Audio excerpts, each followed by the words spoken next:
Hey, good morning, everybody. Welcome to Law and Legitimacy. The sound sounds a little different to me. I don't know what's going on with my headphones, but I'm just going to talk through it. At least we don't have an echo. Today is day one. Good morning, Mike.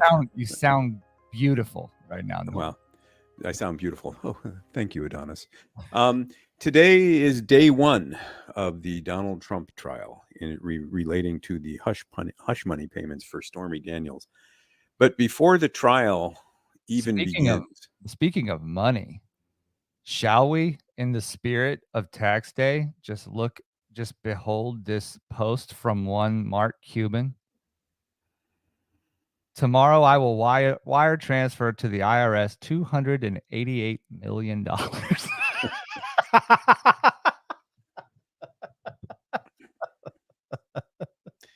Jealousy and envy don't begin to describe my sense of despair. What is it that Mark got that we don't, Watching that stuff just fly away. $288 million. Good morning. Good morning. So everybody should feel a little bit better about their tax obligations today. I think that was what I was going for with that. Well, of course, I always file late and end up paying penalties and interest in October because I'm just that much of a screw off. And so we're filing an extension and asking to pay in October, and I'll figure it out between now and then. But it won't be 288 million, let me tell you. Goodness gracious. Anyway, sorry to take us off track there. Just wanted to. I saw that and I couldn't not do it. Are we there? Well, let's talk. I have a confession to make, folks. What's going to happen? Hello, are you there? Yeah. Mike? Maybe with a small delay here. Can you hear me? Yeah. Can you hear me? Yes. Okay. So, I have a confession to make, folks. I don't have any idea what's going to happen in the Trump case today. And let me tell you why. There is no question in my mind that Donald Trump violated the gag order. When he said, has disgraced attorney and felon Michael Cohen been prosecuted for lying? Only Trump people get prosecuted by this judge and for these things. It seems to me that this is an absolute violation of the gag order. There was a gag order entered on March 26th that prohibited Donald from making statements about witnesses if those statements were meant to interfere with the case. Now, okay, meant to interfere. A defense could be, well, I just said it. They weren't intended to interfere. On April 1st, the gag order was modified to direct Donald not to speak about the judge's family members or court staff. And at the same time, the judge said that Trump had the right to speak to voters freely and to defend himself publicly. So what we have is an order, frankly, that is unclear, that appears to take away to give with its right hand what it took away with its left. And what I mean to say by that is an ordinary litigant under the rules of professional conduct and under fair trial procedures is prohibited from making statements extrajudicial statements that are likely to have an adverse impact on the judicial proceedings. And so no lawyer, for example, could get up on the courthouse steps and make the observations about Michael Cohen that Trump did. Many courts extend that to trial participants. This occurred, for example, in the Fotis Dulos case, a Connecticut murder case. I took a challenge to that ruling to the Connecticut Supreme Court. We never, on an emergency basis, we never got a ruling on that because Mr. Dulos committed suicide. So it's unclear what the court would think. But there are good reasons to believe that Donald Trump has made statements to voters as he runs for president that are in violation of a gag order. And so what is Judge Merchan going to do with that? I was hoping we were going to get there, right? Because my question to this is, so what? I mean, we could debate the merits of what he said all day. But ultimately, I think the question that you're getting at and what everybody should be wondering is, does Judge Merchan have the temerity to act and find that the gag order has been violated, and then to what end? But temerity, I'm not sure about that. But I mean, he's got to look. I think, candidly, this is a legitimate. This might be More, Donald Trump is the first former president ever to be convicted or charged with a crime and tried. And that in and of itself is history making. But I think the contempt ruling will be one of the potentially largest moments in American history for years to come. And why do I say that? If Donald Trump is not held in contempt, that's a concession almost that as that the rule of law stops at the doorstep of his ego and mouth. If he is held in contempt, many Americans aren't going to care, and they're going to say that this was a rigged process. They're going to say that the rules were directed to Donald in ways that they wouldn't have been directed to other people, and that may be true, but I'm not sure it matters. And so I think that this this contempt moment almost strikes me as Hamas on the Israeli border on October 6th. Something's going to happen, and then something's going to get unleashed. And here's why I say that. Let's game it out.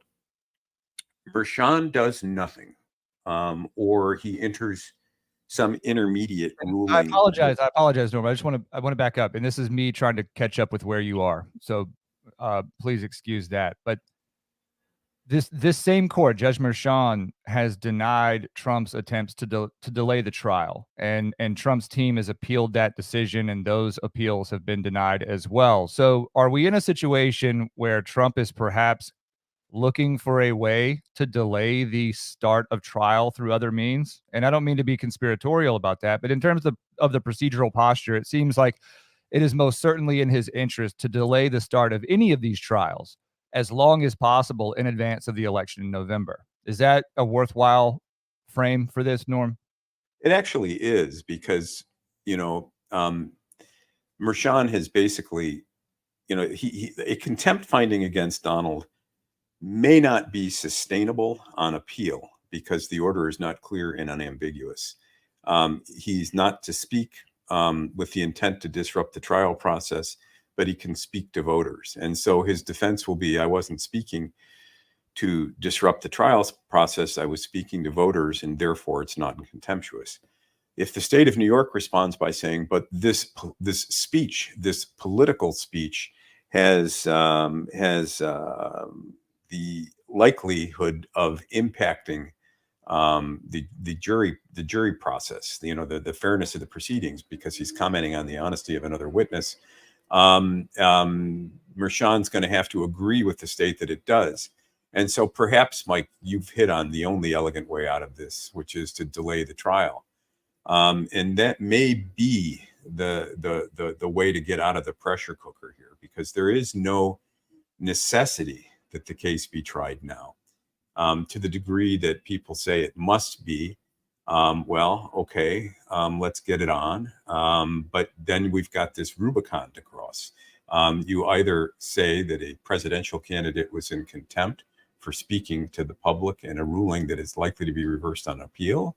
You double down and create a heavier gag order, which makes more explicit what Trump can and can't do. You just, you ignore it. And those all seem unsatisfactory choices. So, and yet I don't see Merchan backing down. I don't know if there was briefing on this over the weekend. I was talking to a good friend of mine, Jim Nugent, last night about this. And he said, do we know, what orders issued from the court on Sunday? Do we know what briefing people will have done when they come into court in the morning? And of course we don't. But the best solution, in my view, would be to postpone the trial until after the November election, because right now it seems to me that what's good for the Republic is letting a presidential candidate speak. And if he can speak and it affects the trial, it's more important that we have a president than that we have a particular trial. Now, would that result in a sort of constructive immunity for Donald, meaning an immunity that he got because of his status, not actually conferred, but granted because of his status? Maybe. And, maybe that's the way this plays out. I genuinely don't know, Mike. It's almost, this is probably the first time in our broadcasts on Law and Legitimacy that I've looked at an issue and just had no intuition of how it was likely to turn out. So knowing Mershon as I do, I appeared before him in the Anna Christina case. He is the soccer mom madam case. I don't remember how many years ago that was now, maybe 10, 12. He's fastidious, he's intellectually sharp, he's proud, he's a peacock judge. He wants to be seen to be doing the right thing. And in a test of wills between a presidential candidate with tens of millions of voters and a lone judge on the bench, Mershon's got to be the loneliest guy in the United States right now.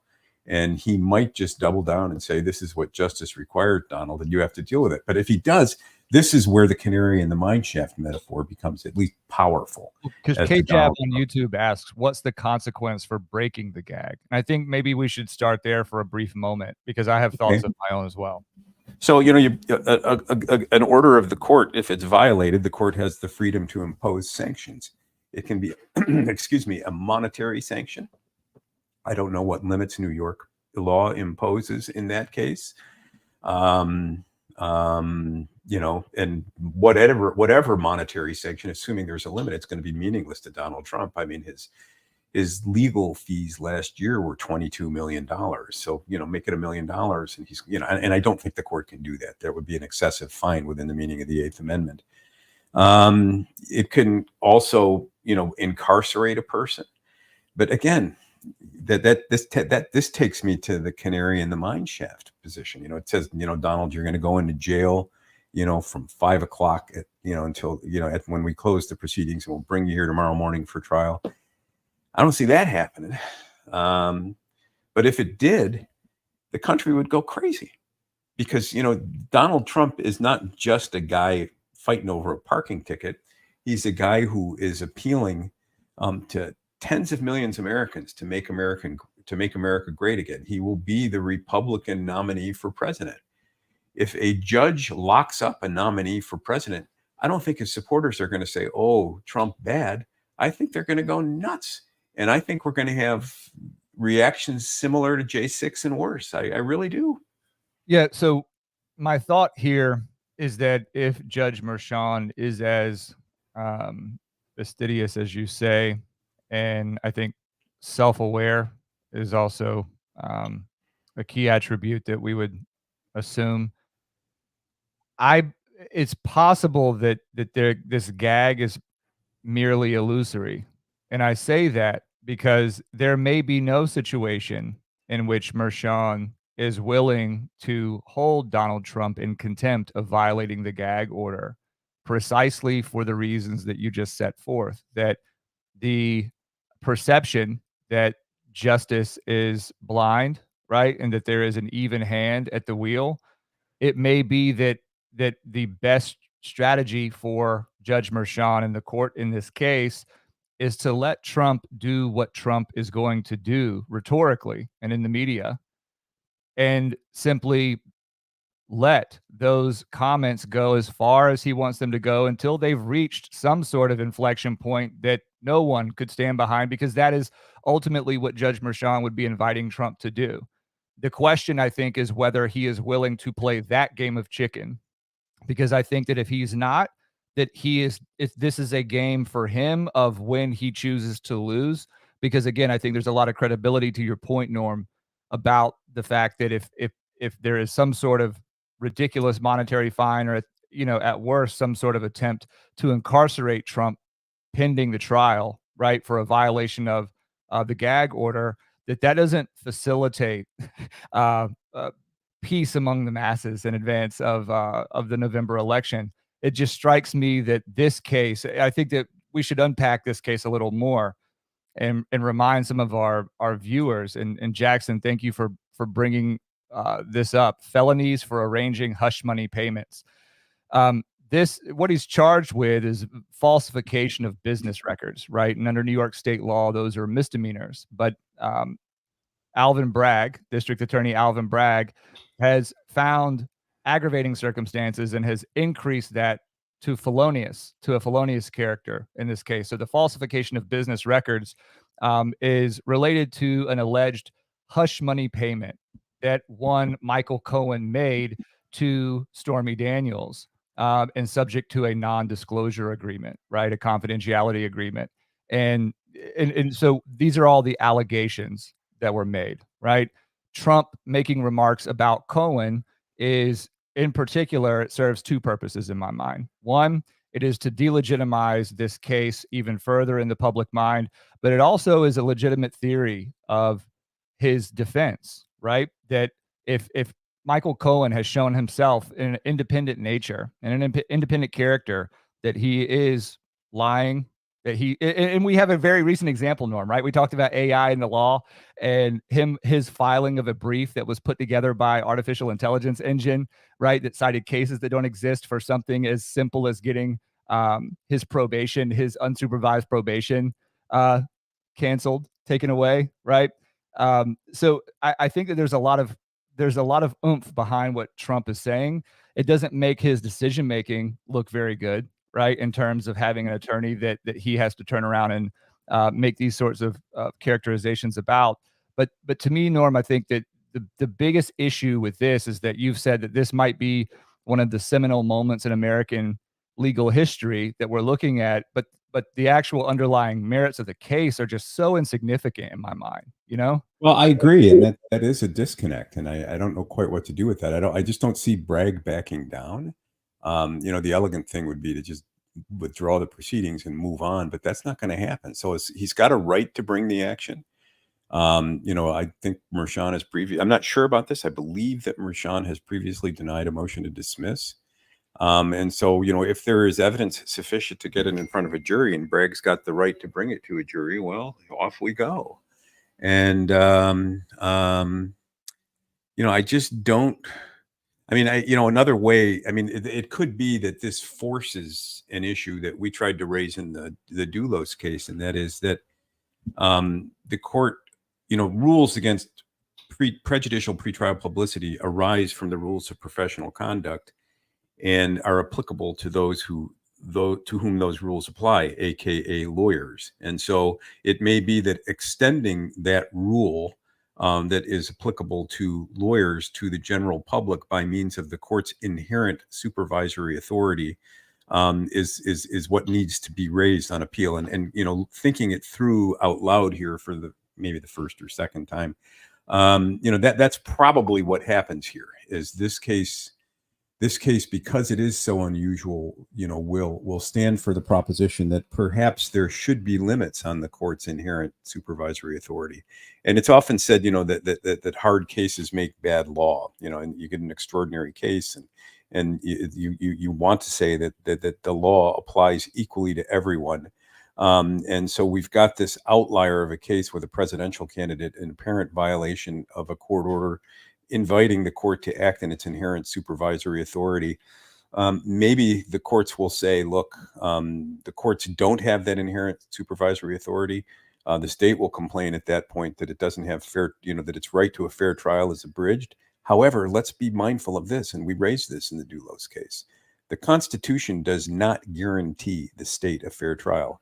Fair trial rights belong to the defendant. The state fair trial rights pertain only or arise only from the court's inherent supervisory authority to see that justice is done. And so whenever there is a conflict between a constitutional right and a right of some lesser origin, usually the right of lesser origin buckles and bends. And it may be that is what's at stake here. So I think if I were on the Trump legal team this morning and an issue were made of this, I would be looking to get in front of the appellate court immediately to stop the trial and get this issue resolved. And so to that end, Mike, maybe your suggestion about a delay, is well taken.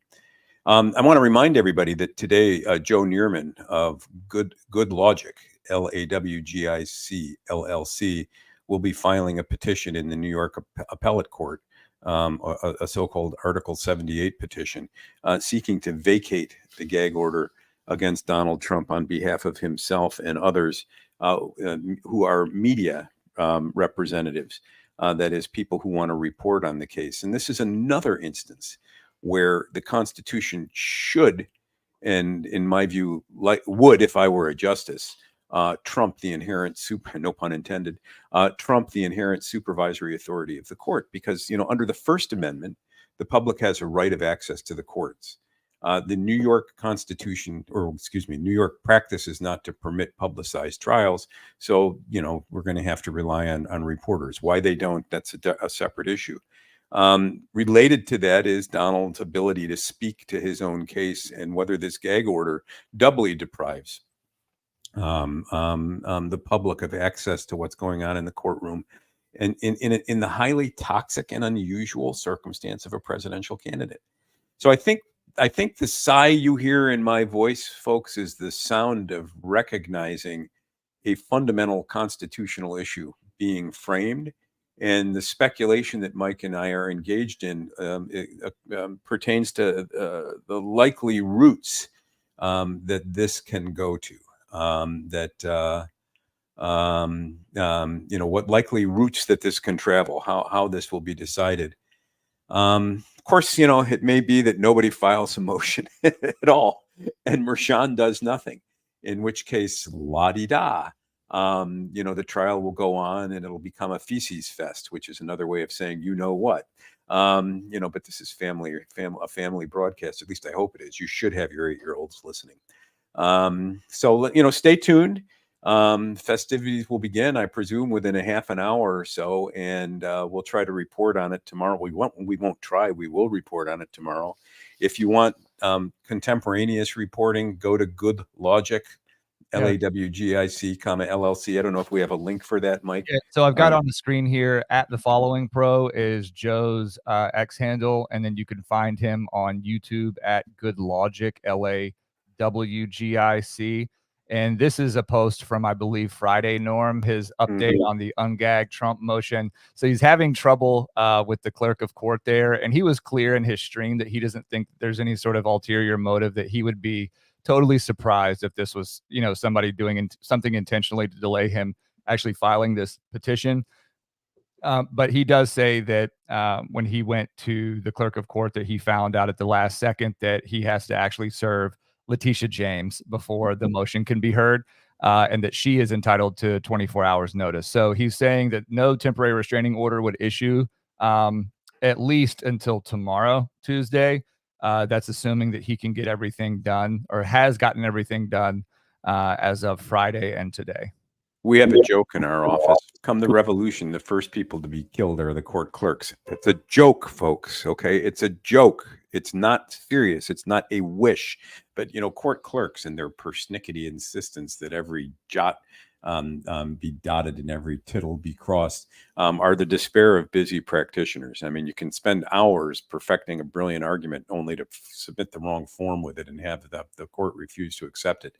Time is of the essence here. It would have been better, I guess, if Joe had this pleading prepared long in advance, but I know it was a difficult internal discussion for him, both within himself and among his family, whether to wade into these waters. I appeared on a show with him one night and encouraged him to do so on the grounds that when a big fight calls your name, if you don't step into it, you can sometimes regret it.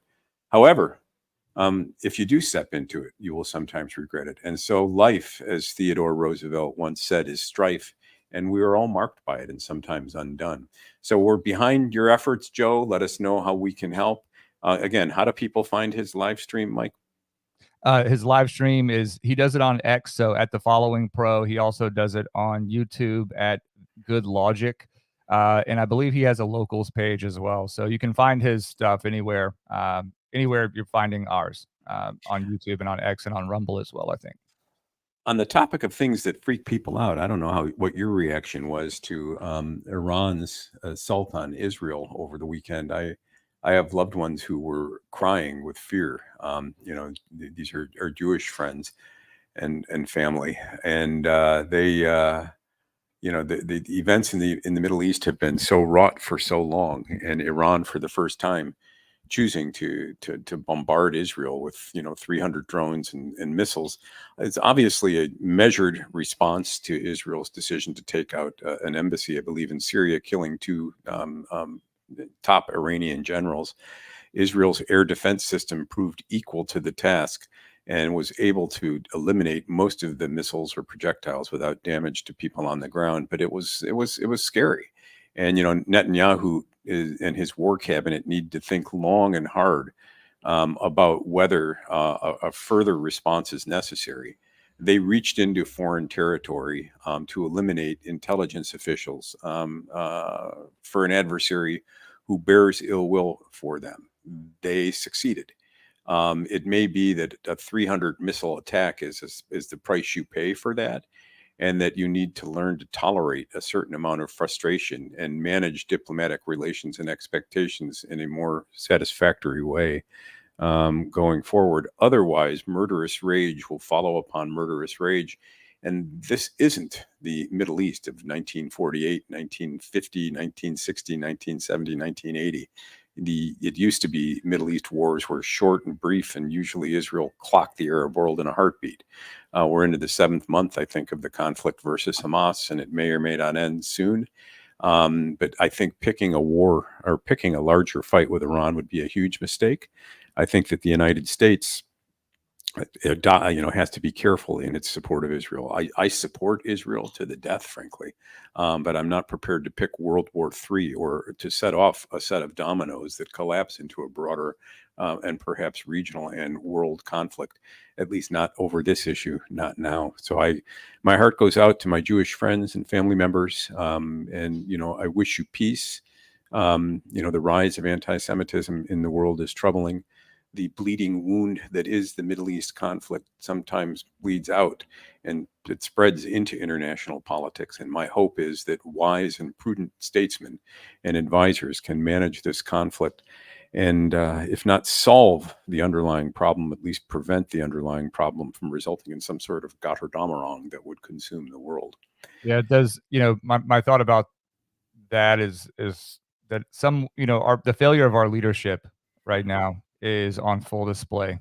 I think the Biden administration, for all of its many, many, many faults, has one really critical heel here, and it is the fact that the rest of the world is under no illusion that President Joe Biden is making decisions, influencing the way that his advisors and his cabinet are acting throughout the world.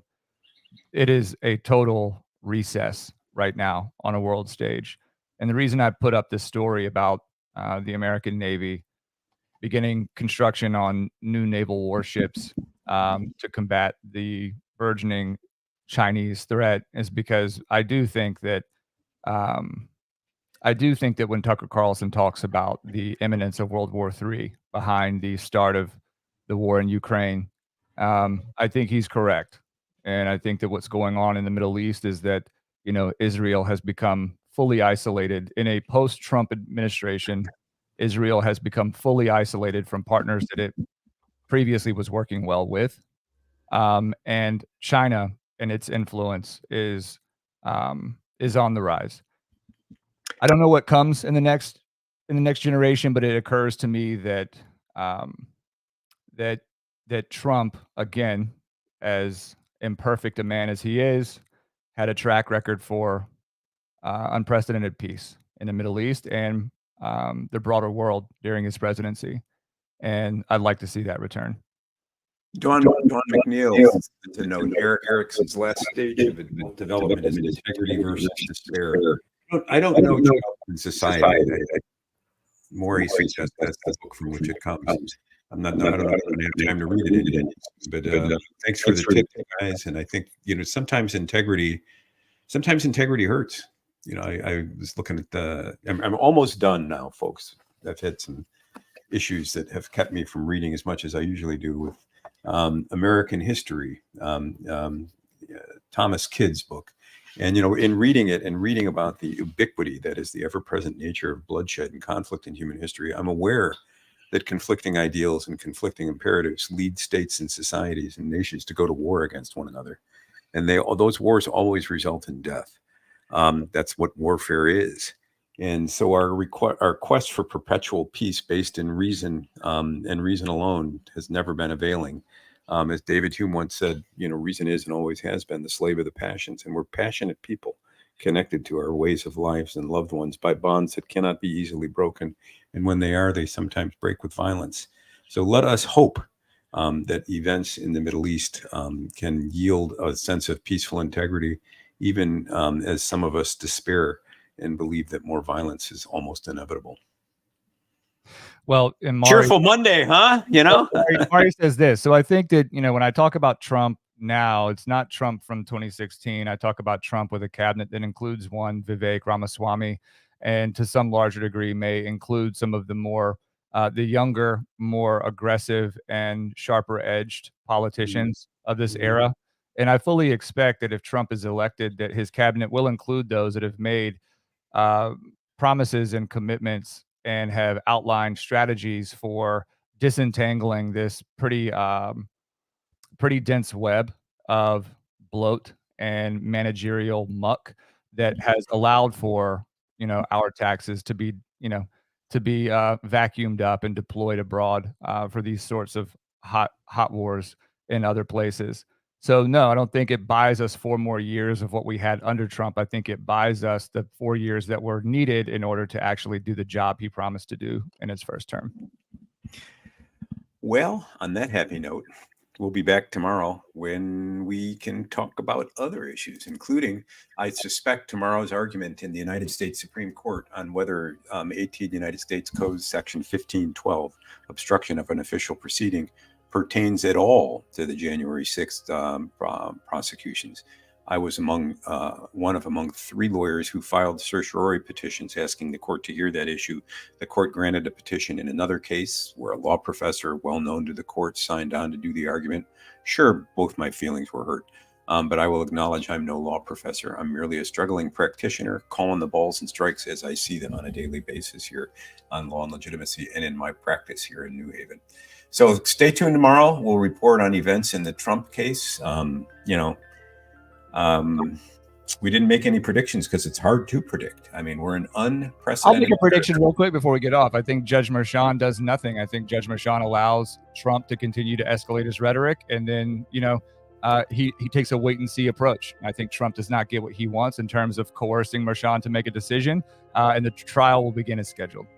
All right. Well, I'm sure it will, but let's find out. That's your prediction. I don't have one. I just am flummoxed and scared, frankly, for the future of the Republic. Let's see what happens tomorrow.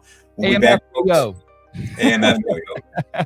You can find us on YouTube at LawPod Daily, on X at LawPod Day, and on Rumble at Law and Legitimacy. Mike, you ask a great question. Sharper Edge, for example. I'll talk more about Vivek and even Nicole Shanahan a little bit tomorrow, but that's the style that I'm talking about, at least. Thank you all for coming in this morning and joining us on a Monday. You can find us here every day, 8 a.m. Eastern Time, Monday through Friday. You can also find the audio-only versions of this stream uploaded to Apple Podcasts, Spotify, Google Play, Overcast, and wherever you find premium podcasts. Please subscribe, hit the thumbs up. Make sure you're following us. Norm, I'll see you tomorrow, man. You will. Bye. Amen.